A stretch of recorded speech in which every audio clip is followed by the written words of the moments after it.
Welcome to the 22nd episode of Timely Topics. I'm your host, Rory McGloin, and I'm excited to be joined by my teammate and co-host, Jen Matthew. Hey, hey. Our theme for this episode is teamwork, but first, Jen and I catch up on how we've been staying active this fall, and we check in with some listeners. In our Timely Topics segment, we dive into teamwork and discuss the role that teamwork plays in our personal and business lives and overcoming struggles with tough teammates. And as always, we'll be rounding things off with another round of good idea or bad idea. You ready? So ready. Let's do this. Welcome to the Timely Topics Show, where we're bringing you all the buzz and banter of today's business conversations. Straight from our studios in downtown Hartford, with your hosts, Rory McGloin and Jennifer Matthew.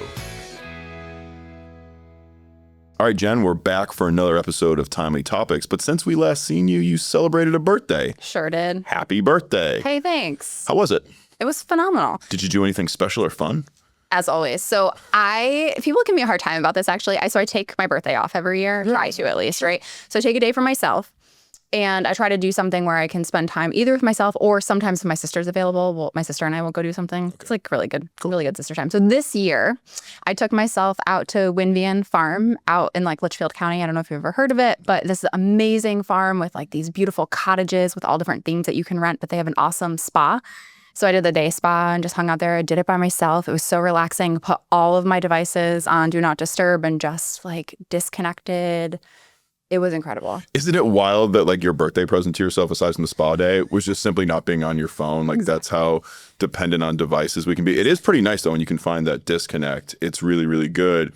We've talked about this in the past. I think all of our listeners can relate to having a birthday. And it's so funny, like you celebrate, different birthdays and different milestones. And when you have people around you in your life, kind of like I do, like, with Mairead, and she's 12 now, and you celebrate a 12th birthday. And my dad will actually turn 95 by the time this episode comes out. And we're somewhere in the middle of that journey. Yes. Has there been, for me, when I celebrate other people's birthdays, you kind of remind yourself of like when you were that age or like what it might be to be there. You're at the age you're at. Yeah.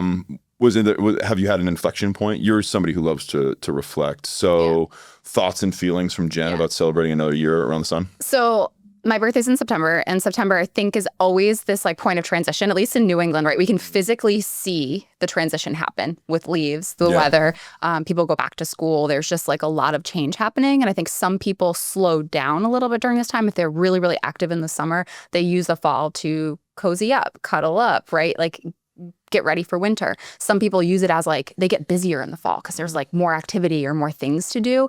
So I naturally find birthdays and the beginning of a new year or beginning of a month or beginning of some sort of something as a point to reflect on where you've been and where you're going. So I always use birthdays like that. And I know we've talked about this before because your birthday's also at like an inflection point being in the middle of the summer. So you're like halfway through the year. You naturally have a point every 6 months to say, where am I? Who am I? What am I doing? Am I meeting my goals? So I use birthdays as that. Do you reflect in that sort of way? Yeah, I think I've often talked about like the kind of two inflection points as being these like harvest moments for me, where like I kind of go for these like long spells where it's like you're kind of working hard and you've got your head down and you're trying to stay true to your goals. And I've always used that summer birthday or the beginning of the new year as the chance to say, okay, I'm going to take the week off. I'm going to kind of withdraw and do like a bit of a reset and celebrate either whether it be what we've achieved or celebrate the opportunity to do nothing, right? As if you've earned it in some regards. One of the things you made mention of, and I'm curious how this ties in, because I do think, there are people out there that would say when you're born and all of those factors can play a role in how your life unfolds to some degree. And there might be some truth to that. But one of the things I think is interesting about fall in New England is it is right before the harvest, right? It's kind of coming into the season where for those of our listeners that are in New England, right, whether you're splitting and stacking logs, right, for those of you on the farm, right, you're doing some of your last harvest because you are coming into winter. And you talked about like feeling busier. I just wonder if that's almost ingrained in us because there's a bit of a hustle. We got to get some stuff done because pretty soon we're going to lose daylight and in many regards, we're going to lose some energy that comes along with that daylight. And so like for you, like, do you feel like you are somebody who uses this time of year where it's like, all right, let's hustle up, we're going to get some things done? Or do you kind of see it as the beginning of the slowdown? Such a good question because there is a sense of urgency around you have 3/4 of the year done already, right? And we've got 1/4 left. What do we still want to accomplish? And also, I think some people wait until maybe right after the holidays before the new year starts to start doing their planning. Like, what's the next year look like? If you do a theme or you do goals, some people like wait till the last minute. I like to use these next 3 months, not to shame myself for all the things I didn't do, but reflect like, okay, you had some really great goals. Did you meet all of them? No, but you're a few steps closer. How can you, well, one, are those goals still relevant? Do you still care to pursue those? But how can you level up for the next year and use those few months almost as like practice? Like how can you continue to achieve and attain those? And we've been talking about our wellness journey. And I have so many thoughts. Maybe we need to do an episode on habits, because we've talked a little bit about these incremental. I was going to write that down. Note. Future episode on habits. But like, I think inflection points give us permission to create new habits. A lot of times, we talk about this in the new year, everyone loves to put all of these new habits into play, right? We try to do 5 or 6 or 7 things that are almost unattainable. And that's why we don't fulfill them, because they're just not incremental enough. They're too big of changes, and our bodies, our minds can't manage change. We want to have an equilibrium. So if we do these like incremental small changes, you're going to be able to hold on to those or develop them over time. So I think that over these next 3 months, I'm really going to think about how do I continue my wellness journey, both physically, mentally, and all of those things, in a way that's sustainable in like colder weather, right? Because I've been doing a lot of exercise, both outside, inside. Like, how are you maintaining and managing that? It's going to be darker in the morning. It's darker at night when you get home from work. So how do you, for me, physically maintain that same push you had all summer long into the winter? Yeah, I think for me, as you were speaking there, thinking about habits and the benefit of having habits and discipline in habits and having routines, to me, makes your life more efficient. But I've always said this, to me, I think that, and I live with this kind of concept of 90-10, where if I can create 90% of my life with routines and habits, I think all the learning takes place in the 10%. And so we were just chatting about this a little bit. You're talking about your routines. Well, I'd be somebody who would have had a relatively pretty regimented fitness routine and kind of been in my space. And so over the last few weeks that I've been recovering with my arm, I can't do any of the things that I used to do, but I've actually found some enjoyment in it in a way where it's changed routines. It's forced me to think differently. It's forced me to appreciate the things that I once had, and also kind of been a reminder that you're capable of amazing things when you sometimes step outside of a comfort zone per se. So I think for our listeners, right, as darkness is upon us here in New England, and we know it's only a few months away, instead of maybe saying, geez, here's all the things I can't do, right? Maybe it's an opportunity to think about, how do I start something new that I can do, and potentially expanding our mind and our horizons, our abilities, because those are really opportunities as opposed to things that are just barriers to keeping us going from where we're at. And we talk about creativity sometimes in ways that are related to building something that didn't ever exist before. But I think the magic of play, we talk a lot about that in development, right, for children, but the magic of play for adults to be creative and do something different. I think about that. I give myself 1 day a week in my fitness routine where I'm not so regimented, and I allow myself to play. So if I wake up and I feel a certain way and I want to do some sort of exercise or workout or try something new that I haven't done before, I give myself that 45 minute to an hour time to just play. And I think people can do that with new hobbies, learning something new, going out and doing that. Use the next 3 months of the year to play and see what comes out of that. And then what can you create starting January 1 that maybe doesn't have to feel like it's a brand new thing that you're so unsure if you can manage. Try it out for the next few months, see what can happen, and then institute it. Our theme is teamwork. Maybe go out and join a new team. Yeah. Maybe try a new sport or activity. Absolutely. While we're in this space, let's transition to our team of listeners and dive into some correspondence. We got some really good feedback. I want to remind everybody, we want to hear from you. So when we post the podcast on Instagram, on LinkedIn, we want to see your comments, or you can send us an email, collaboratory.uconn.edu. Send in your thoughts and ideas. Give us ideas for episodes and guests. We love hearing from folks. The first comment that we have here is from Emily S. Jen! Exclamation point. The farm to table cooking experience you talked about sounded amazing, honestly kind of dreamy. I've been in a bit of a rut lately and trying to find new hobbies or ways to learn something totally different. That episode definitely gave me a little bit of spark. Thanks for sharing it. Thanks for the email, Emily. We appreciate you checking in. Yeah, and I think that that's exactly what we were just talking about, is trying something new. So Emily, hopefully that continues to inspire you to go out and try a new hobby and explore what's available to you. Rami T said, "Hi, Rory and Jen. After listening to your episode on sales, I decided to try something new. I went into a client meeting with 0 slides and just asked questions. It was terrifying. terrifying, but it actually worked. They opened up, and by the end, I felt like we were solving something together instead of me performing. Just wanted to say thanks for making me think about sales differently. I love that approach, and I think we sort of scratched the surface on that in our discussion about listening as the key to sales, right? And that's such a great example of building a mutual relationship with someone that you're working with. Yeah, I'm actually rereading Story Brand by Donald Miller, and the opening segments of the book talk about, ultimately people engage in activities or buy things or services for one of two reasons, because they need to survive or they need to thrive. If we're not listening to why they're struggling to survive or what they want to thrive, like, you're going to miss the point every time. Takes us into our next comment. Chris C. checked in on LinkedIn with a comment on the sales episode. Quote, Jennifer, this is such a clear, succinct answer. Understand what's behind the no, then adapt, adjust if needed. Those were your thoughts, Jen. We were talking about how do you overcome those no's, and I was kind of putting out the question of saying, like, it can be difficult to overcome some of those no's in sales. So what do we do? And Chris checked in. We appreciate that comment and insight. Keep them coming, Chris. Yeah, Brian L.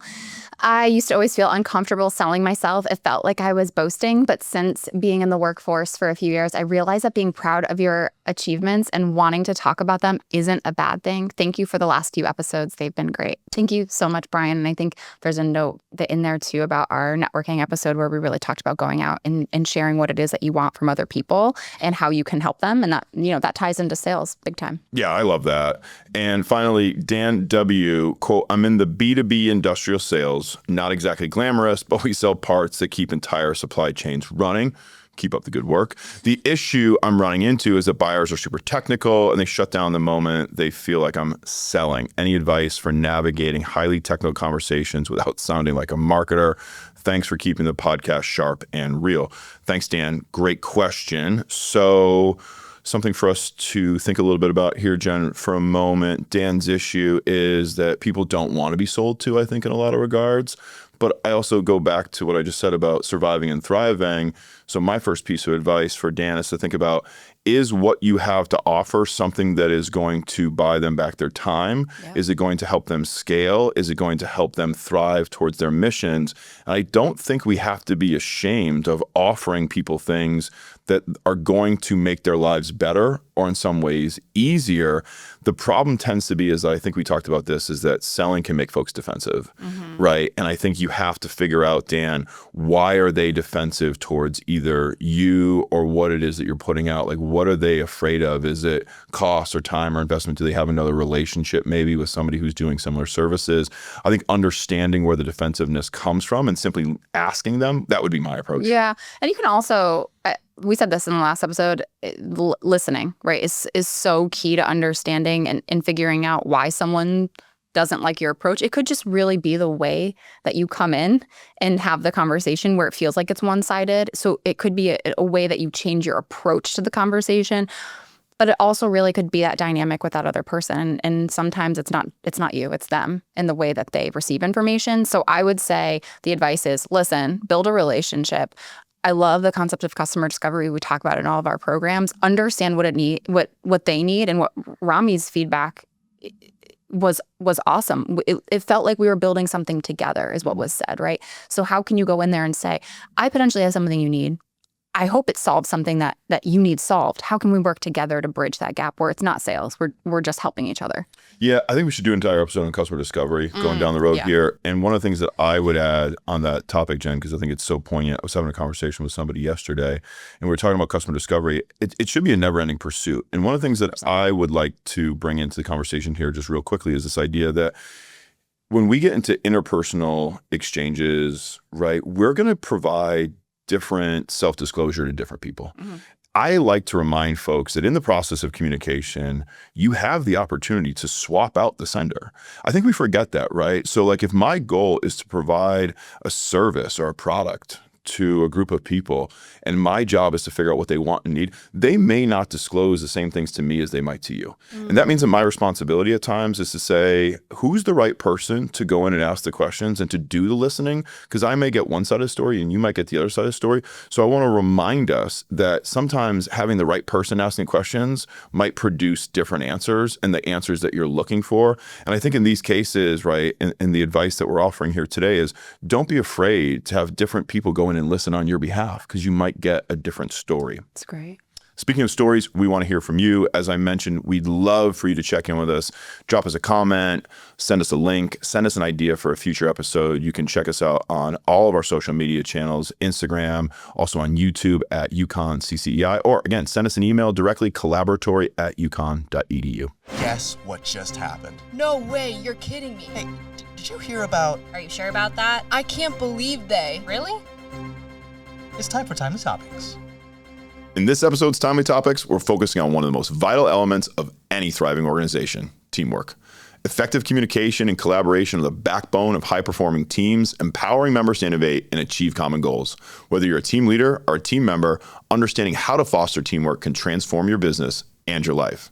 But teamwork isn't always easy, so we explore the challenges that teams face and some tips on how to overcome and build that team chemistry back up. Let's get started.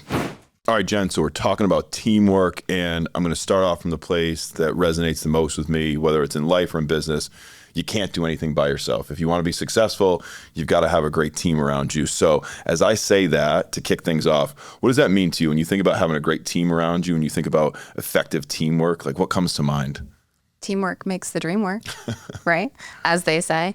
I think that you're so right. You can do things alone. And I think a lot of people do that and don't get very far or realize very quickly that they do not know everything there is to know to push this thing forward. We talk about this all the time in business and entrepreneurship, and right here in our own center, navigating through difficult obstacles, you need other people. You need other people's perspectives. You need different points of view. And to be honest, you just need a lot of hands to make something happen. Yeah, and for me, like, I love the part of teamwork that isn't just collaboration necessarily. I like providing help. I like asking for help. I like delegation, right? I love the idea that when you're working together in life, there are opportunities for your skills to be truly assets to others. And when you find a team come together and everybody has a role and everybody has a function, they're all doing their things and it works. I think it's one of the best things that you can experience as a human on this planet is watching people come together to do things. And when you're saying that, I'm picturing, like, in the most ideal world, what does teamwork look like? It's like this synchronization, this like magic routine of not everyone doing the same things as you would think of like a dance routine, right? Yeah. It's like, but everyone's moving in this right direction where someone is done with something and it naturally hands off to the next, and then they add their thing and it goes to the next person. That does not happen by mistake, right? I think there's a lot of leadership, there's a lot of management that goes into providing the effective tools, the discipline, the support to leverage your team, to make sure you have the right players on the team doing the right things, and then they have the right tools to actually communicate with each other. And we'll talk a lot about communication in this process, because that's huge. Yeah, but I think you're onto something there. And I think we've spent a lot of time in our previous episodes going into like the leadership and managing and building the relationships. Let's talk a little bit today more on that idea of what does it take to be a great teammate, right? To go in and to be a great teammate. But before we do that, Jen, I think it would be remiss for me to not add something that we brought up and we discussed and we debated a little bit. And that was, for me, I think one of my characteristics to be a great teammate was a degree of conformity. I've always believed that you talk about the structure, which we won't get into the full detail on, but a structure is created, a mission is laid out, all the great characteristics that the leadership brought, and they say, okay, this is what we're going to do. This is the play we're going to run. For me, I feel like one of the characteristics that I think I need from myself and from others on a team is like, okay, there's a conformity level that say, that might not have been the play that I wanted to run, that might not have been the direction I wanted to go, but if we're all on the team, relatively speaking, there's got to be a moment we say, we're going to forge ahead 100 miles an hour as best we can in that direction. And so there's a degree of almost conformity to me that makes the team special, to put the team ahead of the individual, the team ahead of the ego. For you, right, if we're building up some characteristics of what does it make to be a great teammate, what stands out as one of those like must-have characteristics or traits for a great teammate?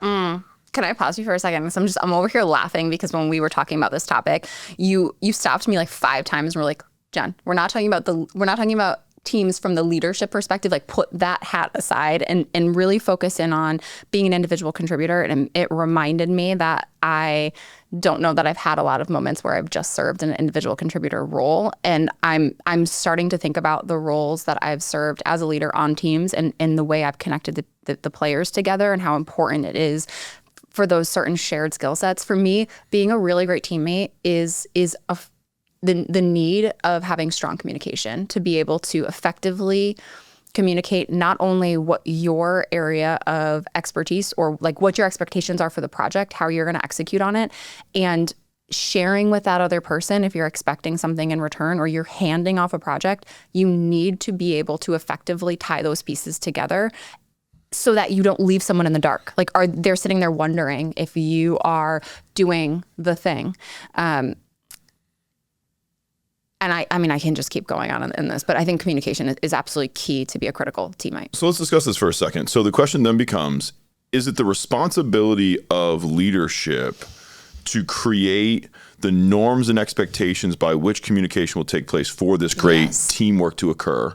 And most of us would say yes, but check this out. Then you got to go one step further.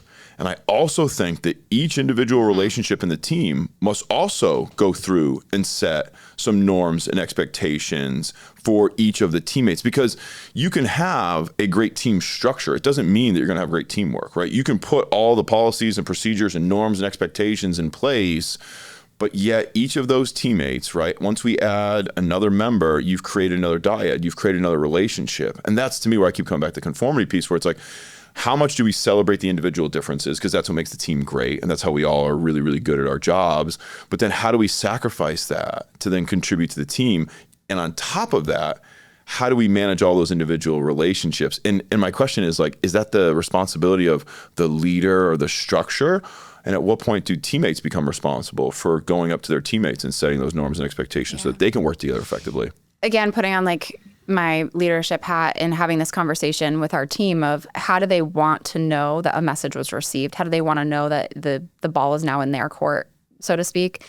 And each person has a different way that they want to be alerted. And someone on the team actually said to us, I don't know that I can keep track of everybody's preferences on the team of how they want to be alerted. Like, hey, got your email, working on it. But not everyone wants that because they don't want their inbox cluttered.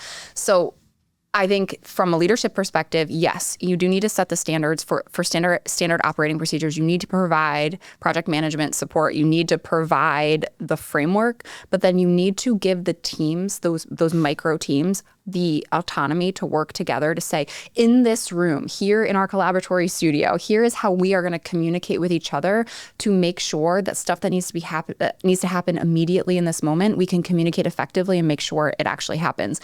You know, I was thinking about norms a second ago when you started talking about this, and I like pickleball. And when I've been playing pickleball this summer, there's this thing that when the ball is coming to you, it's the same in tennis. I played tennis for forever. When the ball is coming to you, you say like, got it. Like if you're playing doubles, right? Like you let someone know you're coming in to get the ball. I despise when my partner says, you got it, because I hear you talking and it makes me think you're going to get it.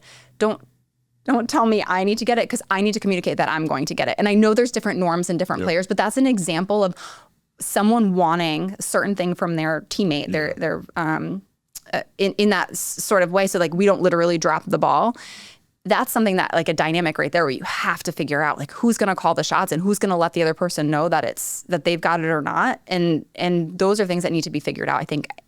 Ahead of time. Yeah, and in each person's dynamic. It might change, right? You might play with someone where you like want them to tell you to get the ball. I know your personality. You don't want anyone to tell you to get the ball, but you won't usually have to. I think any of my teammates know the one thing I'm always doing is calling for the ball.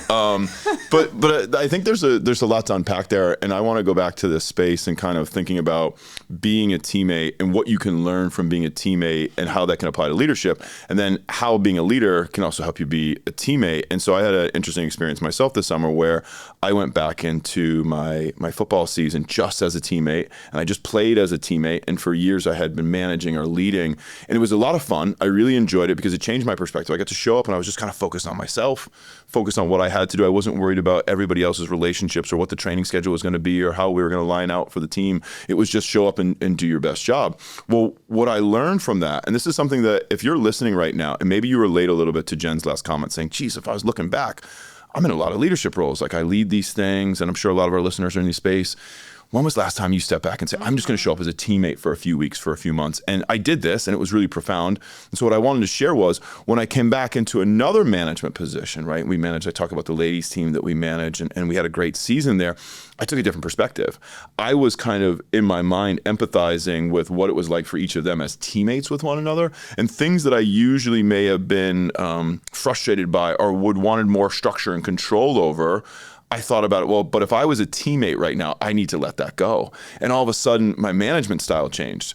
Things that maybe would have been seen as a distraction to me, I was now looking at and going, that's their joy. Like, that's their enjoyment, right? So we're in the huddle and, maybe there's players kind of chit-chatting and talking and having fun. Maybe prior to me jumping back into a full teammate role, I would have gone, hey, that's not what we're doing. The procedures and structures aren't. The norm and expectation is that we're all listening. But then being the teammate role is like, actually, no, that's the fun part for them. And so I was able to kind of modify. So my takeaway, as you're telling your story and talking about a teammate experience, is I think that there is true value for those of us that are maybe positioning ourselves primarily as teammates right now to get involved in some leadership roles and to take some responsibility of teams so that you can figure out like what that's like from the other perspective. How can you be a better teammate to your leader? And then on the other side, for those of us who have maybe spent the last few years in bona fide leadership roles, go jump onto a team and just show up as a teammate and go back to your position as a leader a little bit more informed. And when we were talking about this, and I was like, oh, so I can talk about like group project Jen. You're like, no, group project Jen is still leadership Jen because you come in and you want to delegate and you want to do these things. But as you're talking, what I'm thinking about is some of the bigger things that we do at the center. I don't manage individual programs or projects, right? I allow my team to manage those things. But I am sometimes an individual contributor. We have the Wolf New Venture competition coming up. By the time this comes out, it's in a few days from now, right? I'm not the one that's leading that project. I definitely have responsibilities for that being executed in a certain way, but there's elements that I'm supporting as an individual contributor on the overall team. And I wonder if we have leaders out there that are thinking about ways to dive back in as an individual contributor or find ways to support their team members as like, hey, I'm a thought leader in this space. Come use me in this set of skills. Taking off leadership hat for a second, like how that interplays. And if you've ever even really thought about that. But I think it's difficult. Because I think you bring kind of a sense where you think, geez, okay, I've been a leader in these ways and I've been effective. And if you've had any level of success, you're thinking, hey, I'm pretty good at this.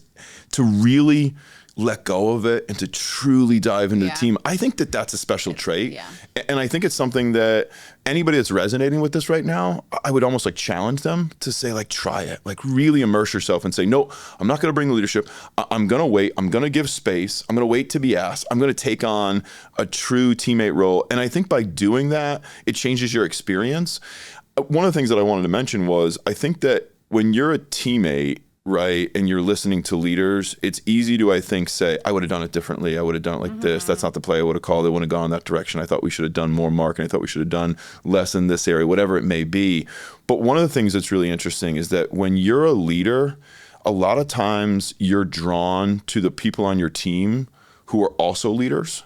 So when you're leading, you're kind of going, I'm looking for leaders. And my leadership style was to try to kind of find those who wanted to be empowered. And continue to cultivate them. Yeah. And say, okay. Yeah. But by stepping into this full bona fide teammate role this summer, I realized going back, hey, you know what, as a leader, sometimes people just want to be a member of a team. Yeah. And now how do I cultivate their growth, even though their aspiration isn't to lead, but yet we still have to cultivate their skills as a teammate.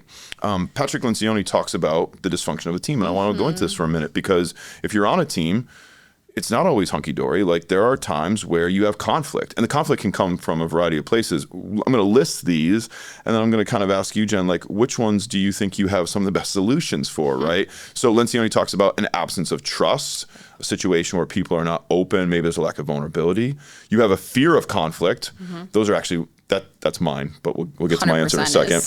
Lack of commitment, pretty high on the list. A lack of accountability, and the last one is an inattention to results, or what you and I might consider like not a commitment to excellence, right? As you go through that list, right, trust, conflict, commitment, accountability, and excellence are results. Which is the one that stands out to you in terms of feeling like you could address it the best, or like you feel like you have the best opportunity to try to help teams through? I honestly think that they cycle into each other. So trust to me is the foundation of any relationship, right? And if you can build a cohesive network of trust amongst your team, some of these other things will alleviate themselves. So the next one is the fear of conflict. We deal with this a lot on our team and in supporting entrepreneurs of having those conversations. Like they're afraid to say what they truly believe because they don't want the other person either to take it the wrong way, or maybe like they don't feel the same way and they're just not ready to have that conflicting conversation. But if you build trust and you understand, we talk about feedback a lot. If you say, I'm coming from a point when I provide you with feedback, it is not to talk about you and your character. It's not to talk about how terrible of a job you did on this project. It's you trust me enough to make sure you are performing to your highest, and you trust me enough to know that I want the team to perform to its highest. So this feedback is generally coming from a place of goodwill. That does take trust, and that turns into the conflict. So to me, trust. Long story short, trust. Focus on building trust in a team, and it's very hard to do that when you've got team members that are new. Yeah, one of the things I wanted to comment on, I'm glad that we got there, was I would agree with you. The other word that popped into mind for me, by the way, was respect. This idea of creating a culture where respect is given, and that was talking about the feedback built around trust. But I think sometimes maybe you can't always cultivate trust in some of our contemporary workplaces. It's more difficult. You've got folks who are in hybrid work scenarios, right? You also have something that's going on that I've been working with organizations with, is like you have these intergenerational gaps. And you have a situation where the norms of one culture, the norms of one era, have not been adopted by those that follow or by those who have come next. And so now you're dealing with this thing of like, how do we create trust? Well, in our era, with our social norms, with our culture, where we grew up, how we were raised, how you were schooled, trust was a certain thing. But one of the things that I think is both fascinating, but also relatively quite difficult for today's managers and leaders, is that you have a celebration of individual differences. You have a celebration of these opportunities for each of us to have our own moments. But I go back to my piece that, like, great teams, for me anyways, like there's a degree of conformity. How do we conform around how do we create trust? How do we agree upon what respect truly is? And I think that right now, like if you're a leader of a team and you're listening to this, you go, my team is functioning brilliantly, congratulations. I think it will become more and more difficult as time goes on for teams to continue to be highly functioning, because we have such a celebration of our individual differences, which is amazing for us finding ways to contribute to teams. But how do you sustain excellence in a team? And look no further than maybe some of your favorite sports teams. Did they find success for a short amount of time? Yes. Can you sustain it? It's really, really difficult, right? Because what happens? Every team that goes, they win a championship next year, the egos are a little bit bigger, right? The people leave and they go in a different direction. So thinking about right now, how do you sustain success in teams? I think for the future of the workforce, the future of organizations, having teams that are highly functional, that really love each other and work together and are moving in the right direction, I think that'll be a great barometer for success. I totally agree with all of those points. And I absolutely think that if we're going to have effective teams with really great individual contributors, we have to think about the ways that we're incentivizing both teams and individuals. We talked a lot about in previous episodes how individuals are rewarded for their contributions. It's often how they're rewarded as individuals, and sometimes the ego gets the best of us. So how do we balance that, doing the best for the team, but also personally being recognized and rewarded? I think the one thing we 100% can agree on is that business is a team sport, right? And being able to find out how to manage your teams, but also celebrate and incentivize the teammate side of things. There's a lot more work to be done here. And I'm excited to kind of see where the future of this goes, and maybe we'll come back to it down the road. Good idea? Bad idea. All right, Rory, it is my turn to pick the good idea, bad idea topic, so we'll go right into it. So in today's world of evolving businesses, constant pivots, and shifting market demands, one big question stands out. When you're building a team, is it better to hire a specialist with deep expertise or a generalist that can wear many hats? So as you know, specialists bring a lot to the table, and they are obviously experts in a very specific space. Generalists allow adaptability, flexibility, and all of the things that come with it. So here's the question. As organizations scale, they innovate, and they respond to disruption. So a lot of our entrepreneurs we work with, this becomes a critical decision. Do you hire someone who is a sharpshooter or a Swiss Army knife?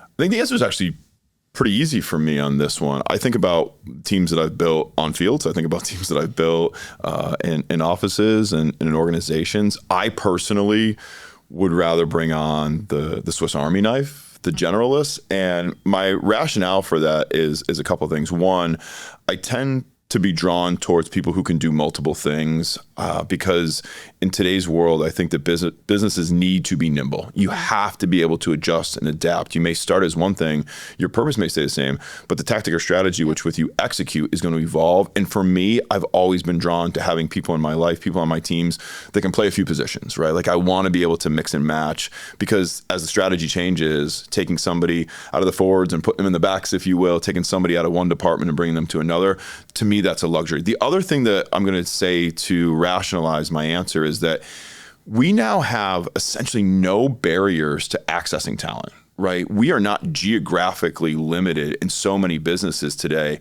to be able to go out and get a specialist. I mean, that even if you are a brick and mortar and you're looking for a specialist, like fractional executives now exist, right? Fractional salespeople now exist. Look at what they're doing with pop-up shops. Like you can take your product to the streets for a limited amount of time and make it available. So without a doubt, if I'm building an organization and I'm making an investment long-term and I'm bringing somebody on my team, I want the generalist. What about you? Yeah, and I had said I'd pose the for innovation, for scale, to respond to disruption. Like to me, it's like that quick moving, like the ability to get things done. You need someone that can pick up the pieces in various stages. Like you said, business model may change, market may shift, your product may change in its shape and form and delivery and all of these things. And having someone that can just pick up the pieces and go with it. I think experts, while in some positions, our general counsel, we hope has, law experience and background. Those things you really can't get away with having a super, super generalist. But in a lot of these positions, if you get someone that's such an expert in something or has done something for 10 or 15 years in a corporate role, and then you try to drag them into a startup, it's almost like rinse and repeat. They want to take that same structure that they had because it's comforting to them, and they want to plop it into an organization that really needs to stay nimble and disruptive. And so I think it depends on the position and depends on the organization. But I agree with you, generalist all the way. I think we're in agreement there. We have consensus, so that's fantastic. What a way to wrap up our show. Thanks so much for listening. Please be sure to share this episode or any of our previous episodes with your friends, or drop us an idea for some correspondence, a future episode, topic, or guest. And don't forget, we produce our show right here in the Collaboratory studio in the heart of downtown Hartford. Until next time, we wish you good luck in all of your endeavors.